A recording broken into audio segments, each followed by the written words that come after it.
genome editing process CRISPR, which stands for Clustered Regularly Interspaced Palindromic Repeats, uses the system bacteria uses to protect itself from viral infection to its advantage.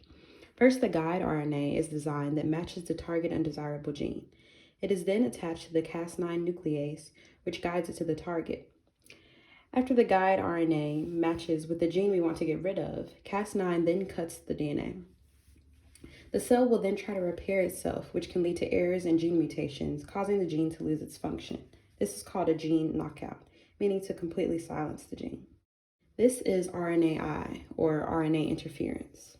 First, small interfering RNA are created to complement the target mRNA. The siRNA is then picked up by RISC, which is RNA-induced silencing complex. RISC then guides the siRNA to mRNA where it matches up and cuts it. This can result in degradation of transcripts. Another result, if this matching up is not exact, is only mRNA translation will be inhibited. This is called gene knockdown, which means the gene is reduced to very little, but not totally eliminated. Pros of CRISPR are that it can be used with many genes at once. It is more specific as well. I would be able to manipulate the guide RNA to target a specific undesirable gene. It can be used to achieve a multitude of different effects. For example, activating rather than deactivating a desired gene. There is less room for errors with CRISPR, and off-target effects can be reduced with Cas9 nigase.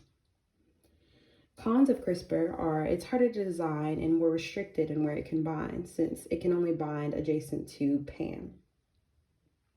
Pros of RNA interference include the fact that it is less labor-intensive than CRISPR, and it is easier to design. It also uses the cell's own processes to its advantage. Cons are it has more significant off-target effects. This is because siRNA is less specific and less strict in where it binds to the mRNA. It is also less efficient than the CRISPR process. Based on careful consideration of the pros and cons of each method of reducing gene A, I have decided that CRISPR would be the best approach.